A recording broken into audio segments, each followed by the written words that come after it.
नमस्कार। संदीप सर की पाठशाला यूट्यूब चैनल में आप सबका स्वागत। आज हम जो पढ़ रहे हैं अधिकरण कारक। कारक लास्ट कारक है। इससे पहले अपन ने पढ़ लिया था कारकों में लास्ट। अब अधिकरण कारक। अधिकरण कारक जो है इसमें से प्रश्न आते हैं बहुत बार। रेट के लिए बहुत ही इम्पोर्टेंट टॉपिक है। अधिकरण कारक जो उसकी परिभाषा सूत्र जो है, परिभाषा सूत्र जो है इसका वो क्या है? देखो, आधारो अधिकरणम। आधारो अधिकरणम क्या है? आधारो अधिकरणम। सूत्र से देखो दो चीजें निकल के आती है अपने पास, एक तो आधार और एक अधिकरण। अधिकरण का मतलब अधिकरण कारक। आधार क्या होता है? आधार किसी चीज का बेस है। बेस जैसे मान लो ये मार्कर है। ये मार्कर कहाँ पड़ा है? ये हथेली पे पड़ा। तो इस मार्कर के होने का स्थान क्या है? हथेली है। तो ये हथेली क्या हुई यहाँ पे? अधिकरण कारक। ऐसे भी कह सकते हैं अपन कि क्रिया के होने का जो आधार होता है, ये क्रिया जहाँ पर होती है, स्थान जो है वही क्या है? अधिकरण है। वही क्या है? अधिकरण है। तो अधिकरण जो है, समझ में आपको, वही क्या है? आधार है। और आधार को ही क्या कहते हैं? अधिकरण कहते हैं। क्रिया के होने का जो आधार है वही क्या है? अधिकरण है। अगला इसका सूत्र देखो, सप्तम्या अधिकरणे च। सप्तम्या अधिकरणे च सूत्र जो है वो क्या कहता है कि अधिकरण कारक जो है, अधिकरण कारक जो है उसमें सप्तमी विभक्ति होती है। अधिकरण कारक में सप्तमी विभक्ति होती है। तो अब यहाँ पे बात ये आती है कि अधिकरण जो है, अधिकरण ये तीन प्रकार का होता है।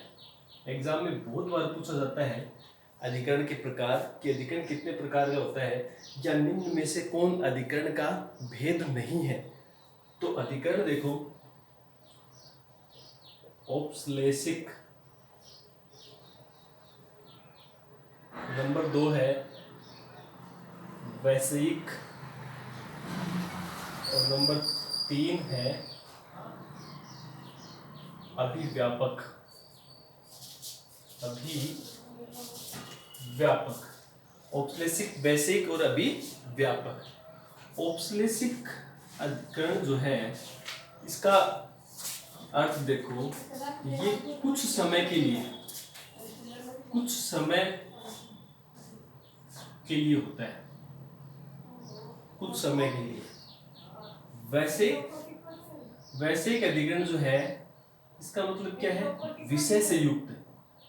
विषय से युक्त, जो किसी विषय, जिसके अंदर कोई विषय समाहित है, वो वैषयिक अधिकरण होता है। अभिव्यापक मतलब जो पहले से क्या हो? व्याप्त हो। पहले से व्याप्त हो किसी चीज में। तो अधिकरण कारक जो है उसके तीन भेद है, औपश्लेषिक, वैषयिक और अभिव्यापक। औपश्लेषिक का मतलब जो कुछ समय के लिए होता है। जैसे एक एग्जांपल है इसका, एग्जांपल से अपन पढ़ेंगे इसको। कुछ समय के लिए औपश्लेषिक, कुछ समय के लिए। इसमें एग्जांपल लिखेंगे, देखो अपन, कटे आस्ते। कटे, कट बोलते चटाई को। कट में सप्तमी विभक्ति, कटे आस्ते, चटाई पर बैठा है, चटाई पर बैठा हुआ है। तो वह ऐसा तो है नहीं कि चटाई पे बैठा रहेगा। कुछ समय के लिए बैठा है, उठ जाएगा, कहीं चला जाएगा। कुछ समय के लिए बैठा ना वहां पे।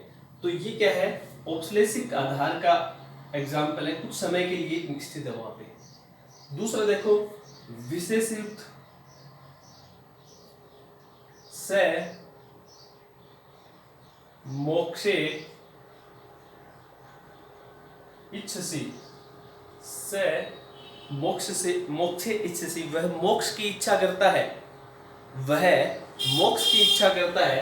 इस वाक्य में देखना कि मोक्ष जो है वो एक उसका एक विषय है। उस विषय के अंदर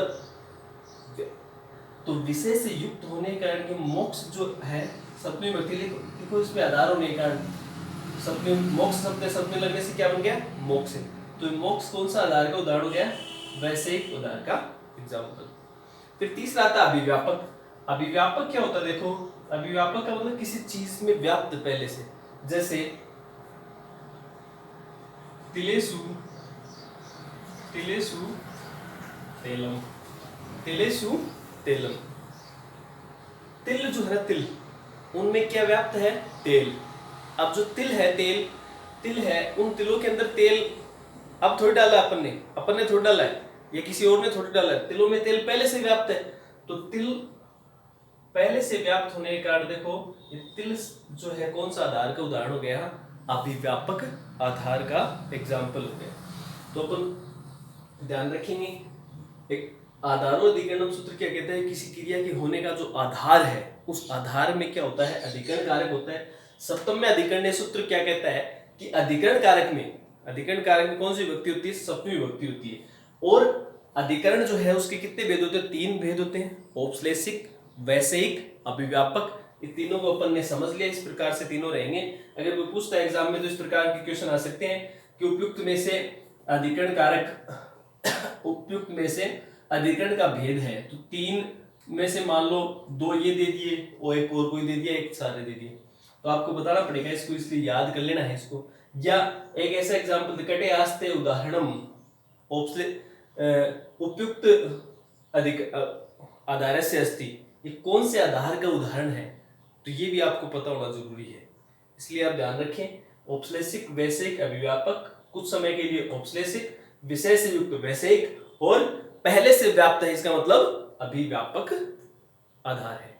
ठीक है, चलते देखो नेक्स्ट, स्नेह धातु। स्नेह धातु जो होती है ना, स्नेह धातु के योग में, स्नेह धातु का मतलब स्नेह करना, स्नेह धातु के योग में जिससे स्नेह किया जाता है, जिससे स्नेह किया जा रहा हो ना, उसमें सप्तमी विभक्ति होती है। स्नेह धातु के योग में जिससे स्नेह किया जा रहा हो उसमें सप्तमी विभक्ति होती है। स पुत्रे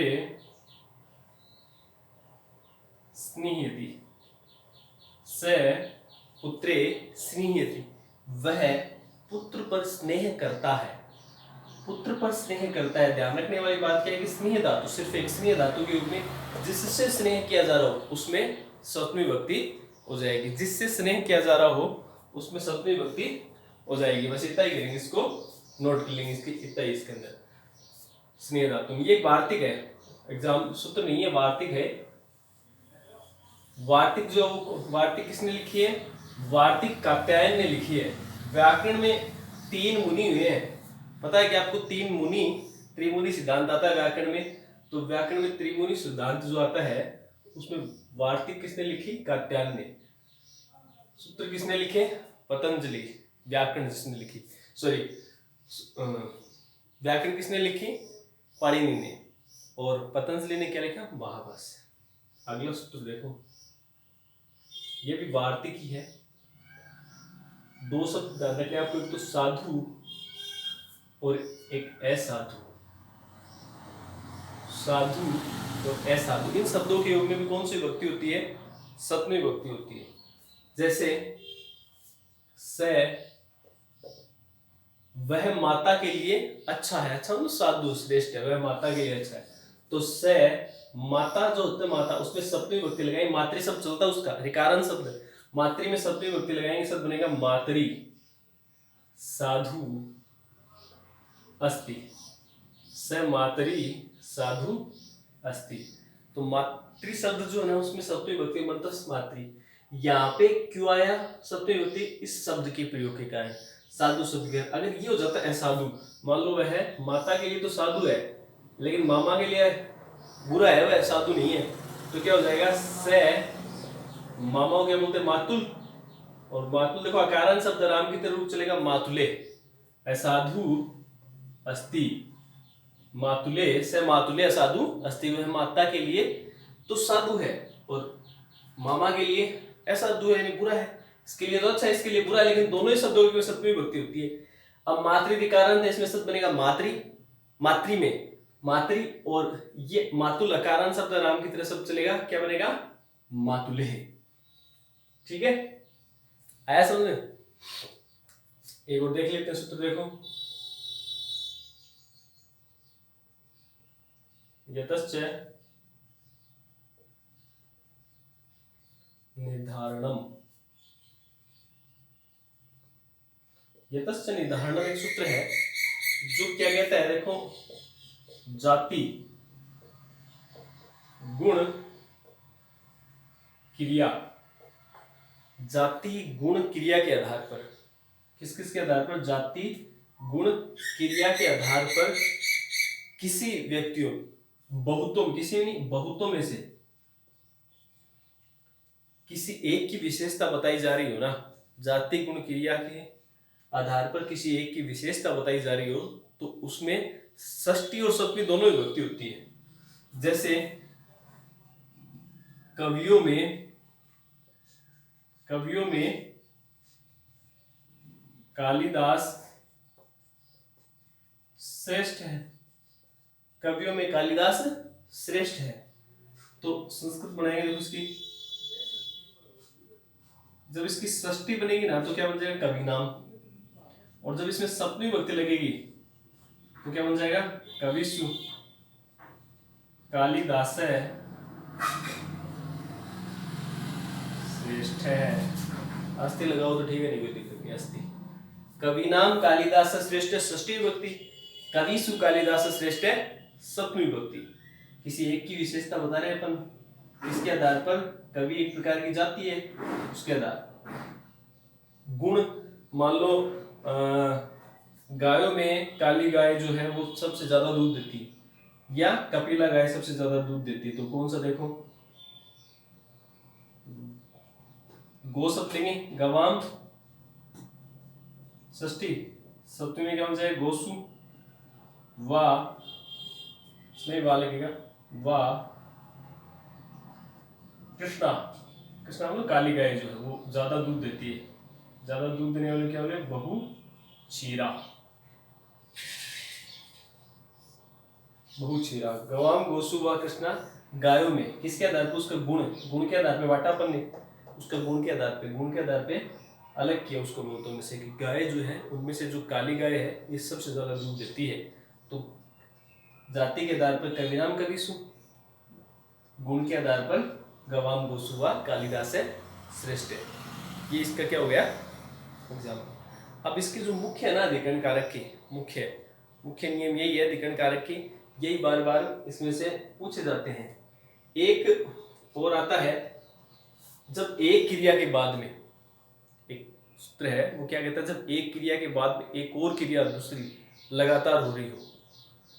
सूत्र में लिख देता हूं आपको, यस्य च भावेन भाव लक्षणम, यस्य च भावेन भाव लक्षणम सूत्र क्या कहता है? जब एक क्रिया के बाद में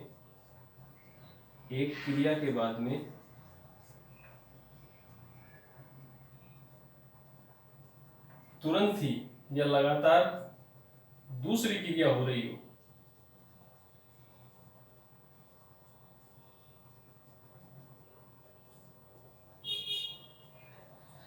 जब एक क्रिया के बाद लगातार दूसरी क्रिया हो रही हो, तो पहली क्रिया और उसके कर्ता दोनों में क्या हो जाएगी? सप्तमी विभक्ति हो जाएगी। जैसे सूर्य उदय होने के बाद छात्र घर पे गए, सॉरी, सूर्य अस्त होने के बाद छात्र घर चले गए। एग्जाम्पल देखो, सूर्य अस्तम गते है छात्रा गृहम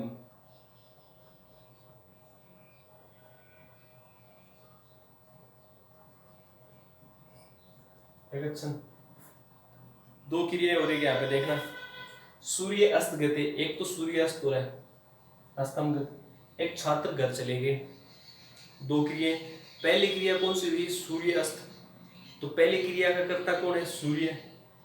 ठीक है, पहली क्रिया का कर्ता सूर्य, और पहली क्रिया अस्त होना, दोनों में कौन सी विभक्ति हो जाएगी, सप्तमी विभक्ति हो जाएगी। दोनों में कौन सी विभक्ति हो जाएगी, सप्तमी विभक्ति हो जाएगी। ठीक है, ये इसके मुख्य एग्जाम्पल थे। इसके अलावा भी आप थोड़ा सा और पढ़ना। इसके अलावा जो भी बचे हुए एग्जाम्पल देखना, कोई नहीं है तो आप कमेंट में इनके पूछना। ये अपना कारक का टॉपिक एकदम कंप्लीट हो गया है। अगले वीडियो में अपन नए टॉपिक के साथ मिलेंगे। धन्यवाद।